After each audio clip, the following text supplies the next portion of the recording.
સમગ્ર વિશ્વમાં 21 જૂનના દિવસે વિશ્વ યોગ દિવસ ઉજવાય છે. ભારત સરકાર તથા રાજ્ય સરકાર દ્વારા માનવતા માટે યોગાના થીમ સાથે તારીખ 21 જૂનના રોજ વિશ્વ યોગ દિવસની ઉજવણી કરાઈ છે. જે અનુસંધાને ઉપલેટા વહીવટી તંત્ર દ્વારા વિશ્વ યોગ દિવસની ઉજવણી તાલુકા શાળાના મેદાન ખાતે રાખવામાં આવી હતી. આ વિશ્વ યોગ દિવસની ઉજવણીની શરૂઆત વહીવટી વિભાગના અધિકારી દ્વારા ઉદ્બોધનથી કરાઈ હતી.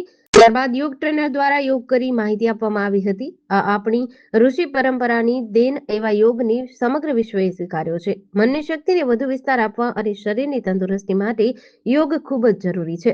તેમણે રોજિંદા જીવનમાં 30 મિનિટનો સમય ફાળવીને યોગ અપનાવવા માટે સૌને અપીલ કરી હતી. આ તકે વહીવટી વિભાગ દ્વારા યોગ દિવસની ઉજવણીમાં ઉપસ્થિત ધારાસભ્ય મહેન્દ્રભાઈ પાડલિયા, ભાજપ પ્રમુખ દીપકભાઈ સુવા, તાલુકા પંચાયત પ્રમુખ રવિભાઈ વીટડા, કેડી ભેડા, નગરપાલિકા પ્રમુખ વર્ષાબેન ગજેરા, ઉપપ્રમુખ જિજ્ઞાબેન વ્યાસ, જિલ્લા ભાજપના જયેશભાઈ ત્રિવેદી વગેરે ઉપસ્થિત રહ્યા હતા.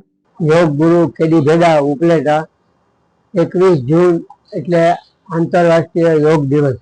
વિશ્વના 130 દેશોમાં આ આપણા ઉજવણી કરવામાં આવે છે.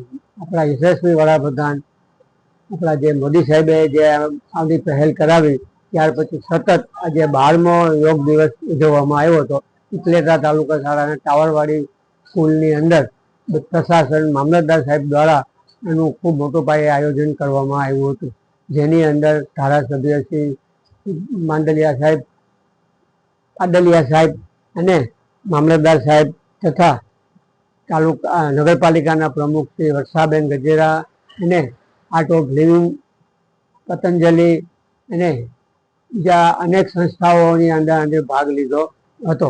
અને એની અંદર દરેકે ઉત્સાહભેર ભાગ લઈ અને આખી પ્રોટોકોલ વડાપ્રધાનનું ભાષણ તથા આપણા ચીફ મિનિસ્ટરનું ભાષણ, એ સિવાય શુભેન્દુ બાંગ્લાદેશના ચીફ મિનિસ્ટર અને અનેક મહાનુભાવોએ પોતાની વાણી વ્યક્ત કરી હતી. આ રીતે અમે બધાએ ખૂબ સરસ રીતે આયોજન કર્યું હતું. તાલુકા શાળાના વિદ્યાર્થીઓ, ભાઈઓ, બીજી સ્કૂલના હોમગાર્ડ અને અનેક જગ્યા અનેક સંસ્થાઓના માણસોએ ખૂબ સારી રીતે ભાગ લીધો હતો. અને ભાગ લઈને આપણા દેશનું જે સર્વ તો આ સ્વસ્થતા કેમ જળવાય એના માટેનો બધા ઉપયોગ કર્યો હતો. 12મા વિશ્વ યોગ દિવસનો મુખ્ય થીમ એ હતો કે સ્વસ્થ વૃદ્ધસ્વ કે લીએ યોગ. માણસો ઉંમરલાયક થાય પછી જે એની પોતાની સ્વચ્છતા લથડી જાય છે એ ન લથડે અને પાછું પોતાનું શારીરિક જીવન શારીરિક જીવી શકે એના માટેનું આ વખતે મુખ્ય થીમ રાખ્યું હતું. અને આપણે વૃદ્ધત્વને પણ સારી રીતે કેવી રીતે જાળવી શકીએ, કેમ યોગ કરી શકીએ એનું મુખ્ય આપણો આ હેતુ હતો.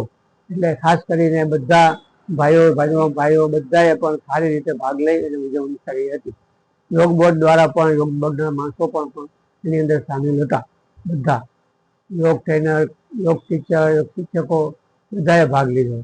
ડીસી ન્યૂઝ સાથે વિપુલ ધામેચા, ઉપલેટા.